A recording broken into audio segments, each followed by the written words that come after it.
Afrimat Construction Index rose 5.4% from a year ago as the economy continued a steady recovery from lockdown measures put in place to stem an increase in coronavirus cases. The index, which measures the level of activity within the building and construction sectors, stood at 109 points, staying above the 100-point level for a third successive quarter. Joining me is economic advisor at the Roelof Botha from Afrimat. Thank you very much, Roelof, for joining us. Just looking at that uptick, that marginal uptick, 5.4% in the first quarter of this year compared to a year ago, is that just based on the recovery that we are seeing, or are there some fundamentals involved in there as well? Well, the really good news is that we increased in real terms by 5.4% on a year-on-year basis compared to a 3.2% decline in the GDP. So it's a myth that there's no life in construction. Construction sector in South Africa, broadly defined, including all its composite indicators, as we've included in Afrimat Construction Index, that is certainly outperforming the economy as a whole and most of the other sectors. Yeah. Roelof, just talking about that quarter-on-quarter decline, I mean, is that significant? Yes, unfortunately, from the fourth quarter of last year until the first quarter of this year, there was a marginal decline, more or less in line with the GDP.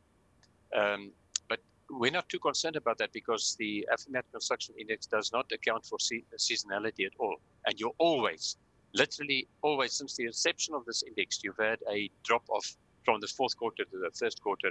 There are many reasons for that.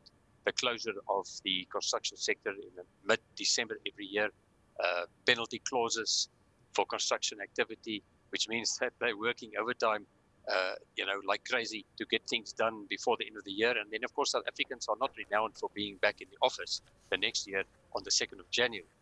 They tend to take their time to come back from the summer holidays. So the first quarter of every year in this country is not the best productivity quarter. So under the circumstances, especially because January and February were faced with more stringent lockdown regulations, we've actually not done too badly.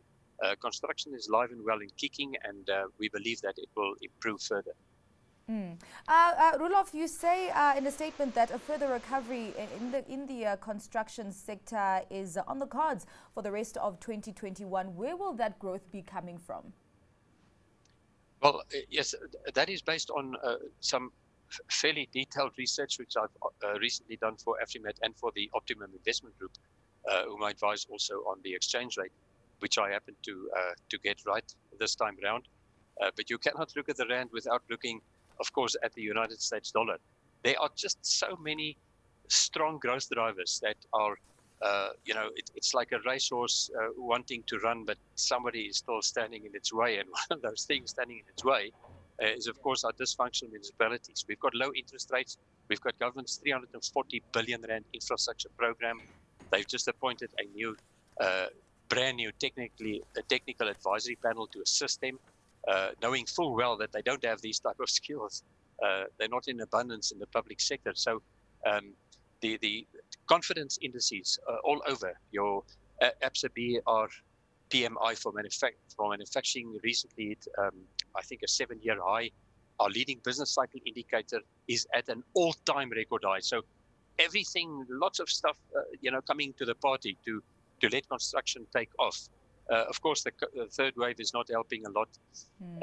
In fact, once this is passed, and hopefully it will be soon, I think activity will improve dramatically. In fact, talking about that third wave, Roelof, could this change the confidence that you do have in the recovery in the sector for the rest of the year? I don't believe so. I think it's fairly clear from the trend in the index and also from the trends with regard to the leading business cycle indicator, also the IHS market composite purchasing managers index, which includes the services sectors, and that probably accounts for about 90% of our economy. It's very clear that your business, the private sector in this country has learned to cope with COVID, and the pandemic will pass. COVID will not pass in a hurry, but to the best of my knowledge, my son in California tells me that it's back to normal. 85% vaccination rate. That's a big problem down here. We really must get cracking on that side of things. But the construction sector, I think, can manage, an increase in the infection rate. They can get by that, but people will obviously need to adhere to the protocols. But the big key is the vaccinations. I don't think it's going to have a meaningful impact.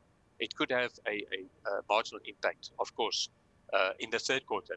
In the second quarter, I think we're going to see this index, the Afrimat index, climb quite significantly.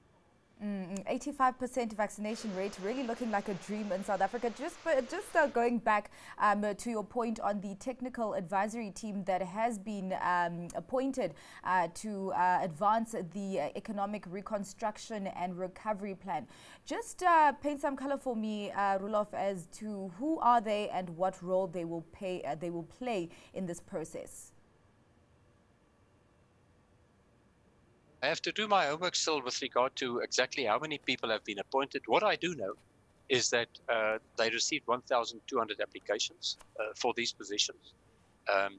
And my common sense tells me that in the advertisement, it was very clear they're looking for people that could assist government with all the aspects of a plan like this. So you would expect that those applications came from project managers, from engineers, people with legal background to make sure that corporate governance is in place, some finance, probably some economists as well, I hope.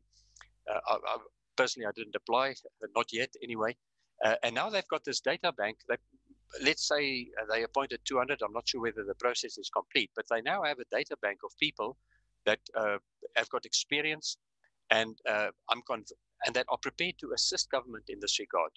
And with a bit of luck, they can also deploy some of them to some of the municipalities, because there's not one single municipality in Northwest that's functional right now. And that is a huge obstacle to government's infrastructure program.